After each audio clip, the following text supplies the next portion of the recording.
Okay, Shalom. Giving all praises to Yahweh, Bahashem, Yahweh Shah, Bahashem, Bakar Kadash. Double honors to the apostles, the bishops, and the elders of Great Millstone. And salutation you occupy to push this word in truth and in sincerity. Okay, about 2 years ago, 2.5 years ago, I put up a video about this guy that was taking trucking lessons to become a trucker, you know? And he learned to drive box trucks and trailers.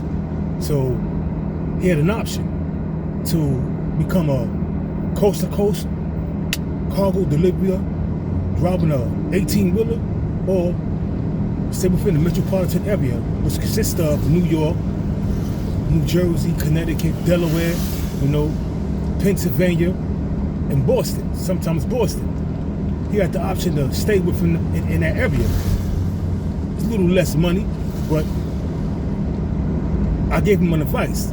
I was like, hey bro, because I'm the manager, and I was at orientation where he was being oriented, you know, where he was receiving orientation on, you know, and taking the safety course. So I was like, hey bro, you got a wife. You always talk about your wife, you got 2 kids, you got a baby on the way. Why don't you just, instead of taking the coast-to-coast job, was going to keep you from your family, and you don't want to do that. The same way you get lonely, your wife will get lonely. Nah, my wife is not like that. I said, okay, you know, I'm not saying she is, bro, but it will behoove you to take the metropolitan route. You do 13, 14 hours, you're still getting paid. You be tired because you come home to your wife. But if you take the coast-to-coast route, going to the Midwest, Mount Vernon, not Mount Vernon, Vermont, you know, Nebraska, you know, start going way out to California, Colorado, which is in Denver, which is miles away, you know, things could change in your marriage, man. You don't want that. Because you're going to be going for an extensive period of time, sometimes 2 months, 8 weeks. You don't want that, bro. You want to maintain your family structure, maintain a happy life, man. You know, doing your thing, man. You know, you living in Westchester, you got yourself a nice house. You know what I mean? You good, bro. All you got to do is just maintain, you know, your bills, and you know, do what you got to do. If you go coast to coast, bro, it may fuck your marriage up, bro. I gave him that advice. But that was like 2.5 years ago. I even did a video on that. Now, he said it came out that he was like, you know, he didn't take my advice. He went coast to coast, and after a while, his wife started acting funny, you know, being distant from him. When he come home, he couldn't get no boxing. We got boxing, was very little. She wasn't as intimate as she used to be with him. You know what I mean? So he was wondering what was going on. I told you what's going to go on, nigga, before you even did that. Before you even took the choice to go coast to coast, because you wanted to get more money and experience driving and seeing America. Man, fuck America, man. It's about your family. But now you see the end results of you not taking my advice of going coast to coast, you know? Now I'm gonna say this, you know, he's not a bad guy, but I'm not going to jump the gun. I'm just going to bring out a few scriptures. It's Proverbs chapter 6, verse 30. It reads, it says, men do not despise a thief. Now a thief is a thief. You can't trust him, but you can't trust a person that commit adultery or an adulterous evil. Which is worse? Committing adultery, being a thief to satisfy your soul, or committing adultery, being this a demon? Think about that. So it says, men do not despise a thief when he's still to satisfy his soul, man. You know? Verse 31, but if he be found, roughly paraphrasing, he gotta return everything he stole 7-fold. You know? So who you going to trust more? A thief, which you can't trust, or an adulterous, conniving individual, man? Or an adulterer that prey upon other men's wives when they're not around. And that's what happens. Or an adulteress that can't wait for her husband to go to work so she can go out there and open her legs, or go to the bar and have multiple men, get a dating app and date multiple men behind her husband's back. You can't trust an adulterer, you can't trust an adulteress, man.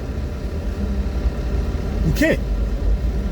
when you go to, it says, when you go to Proverbs chapter 6 verse 32, it says, but whoso committeth adultery with a man's wife, lack of understanding. Whoso committeth adultery with another man's wife, lack of understanding. That man he didn't have no understanding of the truth.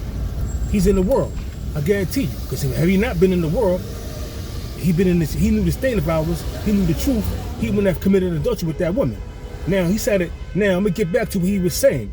You know, this is like 2.5 years ago. I did a video on this. You know, if you could still find it, look on my channel, you probably could still find it. I think the video was about adultery, you know, and this dude was going through it, you know, and he decided to go on, I think it was TikTok or even Timo, and he bought some dime-size microphone, you know, camera, so he could see and hear what's going on in this house. And he even bought something that was smaller than a dime, you know, where you could point them anywhere and you could hook up to your phone. You could be anywhere, you could see what's going on in your household and hear everything. He put one in his bedroom. He told me, he said he put one, you know, in his in his bathroom. He put one in his kitchen and on the front door of his entrance before he opened the door to his house. You know, he put one there. So you wonder, I mean, what he really was worried about, I don't know. But kind of find out while he was on the road, he's all the way in, he said he was in Nebraska, and he saw that, you know, his woman had some dude, you know, in the house, and he was wondering what the hell was going on. They were sitting down, she cooked him some food, they was watching movies sitting on his couch and everything. He was bugging out, not knowing what the hell was going on, but he's hundreds of miles away. What are you gonna do? What could he do? You know, he couldn't do shit but sit there and take it. So he was watching the video, he told me, and this is like 2.5 years ago, and he asked for advice from me and another bunch of dudes, you know. I told him, hey bro, walk away. That's what I told him. I said, I can't tell you what to do, man. That's your wife, you gotta handle that. But me personally, I just walk away. You know, file for divorce, and with filing for divorce, you may have to pay child support, but you would have joint custody with your kids. Especially if she's in the wrong and you got proof she's in the wrong, you may win that case, man, that divorce case, and she may not get much as you think she's gonna get. But she committed adultery. She stepped out of your relationship. So you gotta understand that, bro. So you in the driver's seat. So let's walk away, man, file divorce, man. Hire a lawyer and file divorce, bro. That's the advice I gave him. I don't know the other advice other niggas gave me, he was asking, but I gave him some sound advice, man. Let's walk away, bro.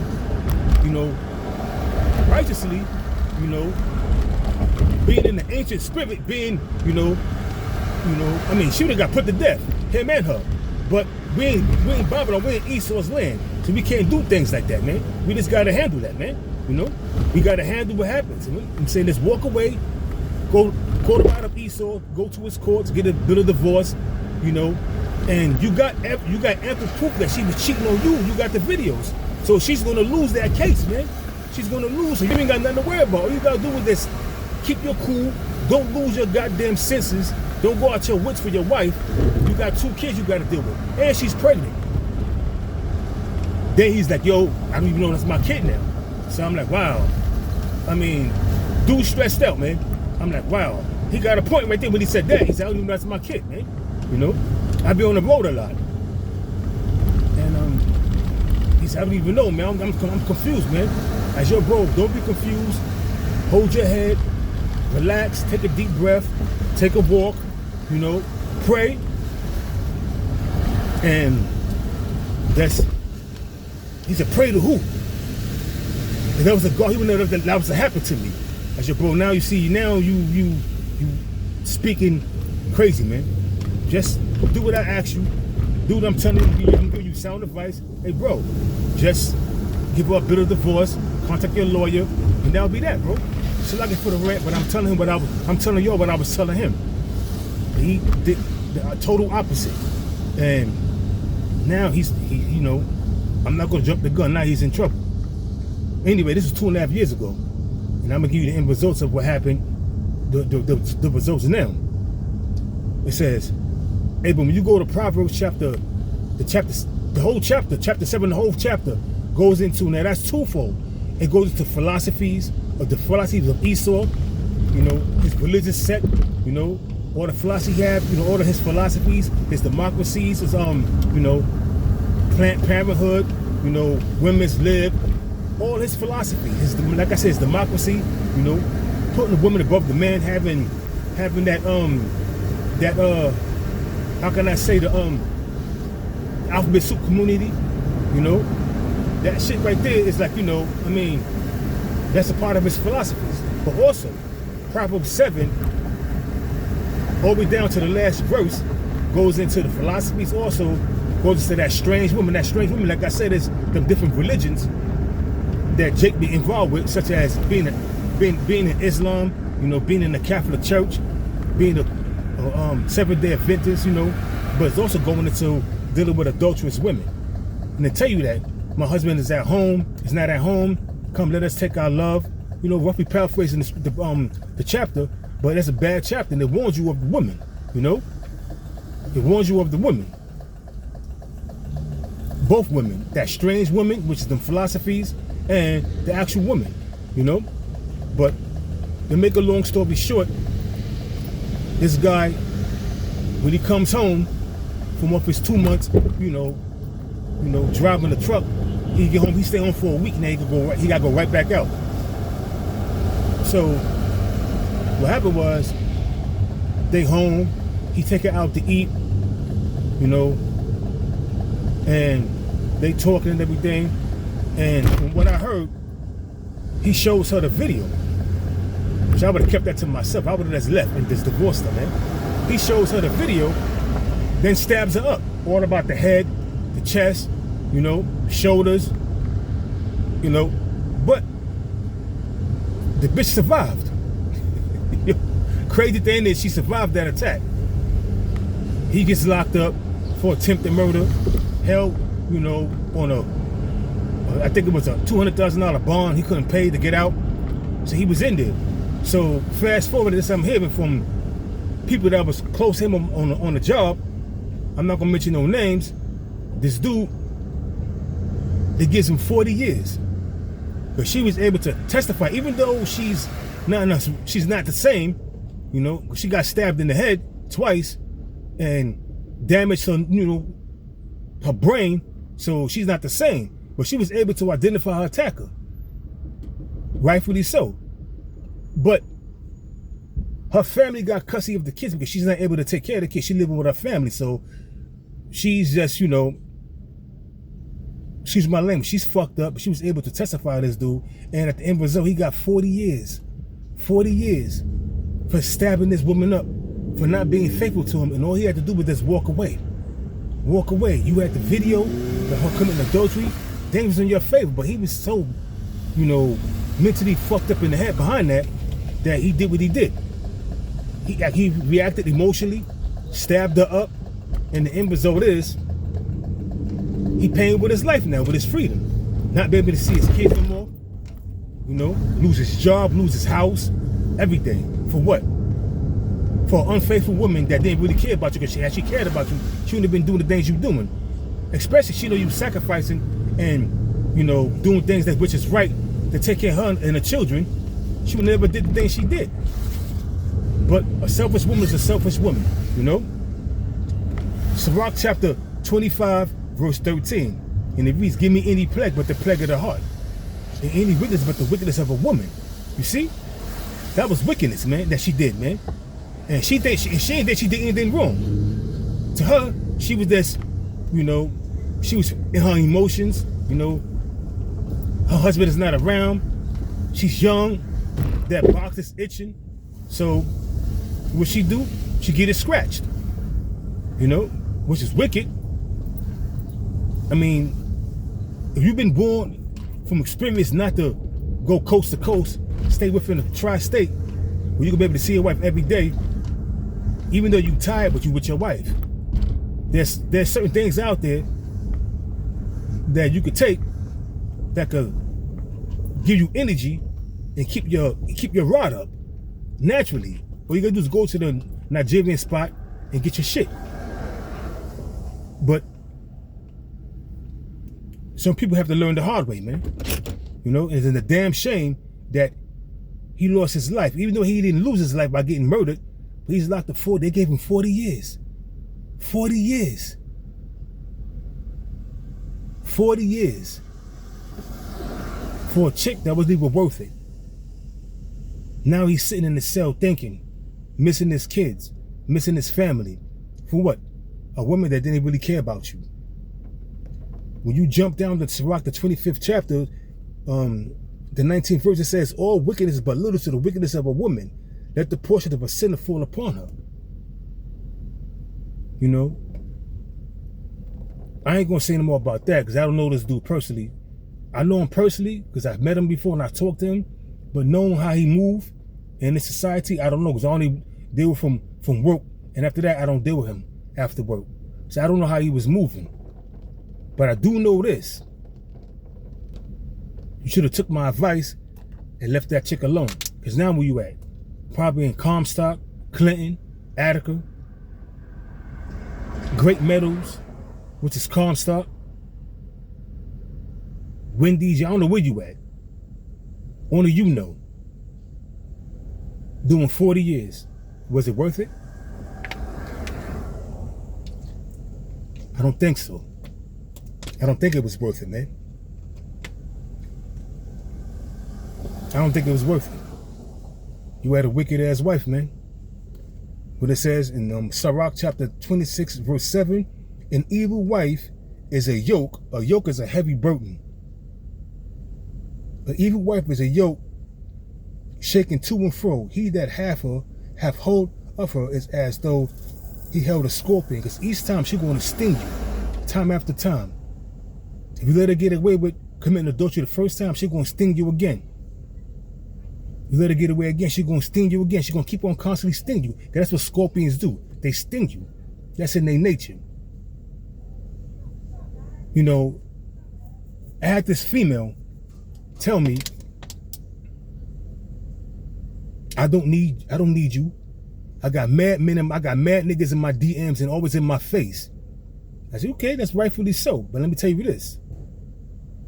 You got flies that's constantly flying around a particular item. And when you find out that item is a piece of shit, that's why they're attracted to it. That's what you are, a piece of shit. Flies are attracted to shit. So you a piece of shit. So that's why flies, that's why the men are representing flies. Always around you, always in your face. Flies buzz around and they're attracted to shit.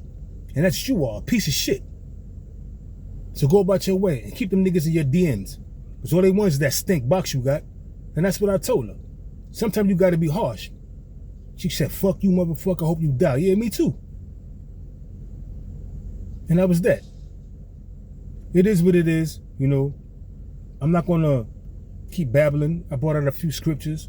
I mean, it's a case, and I brought these scriptures out 2.5 years ago. Not these scriptures, this particular situation out 2.5 years ago.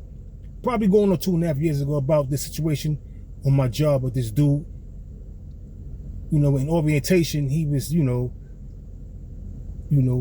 before orientation, he was training to be a truck driver. And I told him in orientation, don't pick coast to coast, bro, because you got a wife and kids. You don't want to lose your fight, your wife and kids. What do you mean? That's your bro. I will explain it to you later. Then I did, and he still didn't take my advice, and he went, and now look what happened. Now he's doing 40 years. And the chick is still alive, but she's not the same anymore because he stabbed up inside her head and everything. He stabbed her on her head twice, about her chest and everything, you know, from what I heard. And she's fucked up. She's not there all the way now. She's taking therapy, but she was able to identify her attacker. Bet that. Bet that. So with that, I'm gonna leave it like that. Abu Ratazak, he was edified. Salak if I was rambling and ranting. But I just want to give all praises to Yahweh, Bahashem, Yahweh Shah, Bahashem, Vakak Wadash, double honors to the apostles, the bishops, the elders of Great Millstone. And with that, I'm going to say Shalom.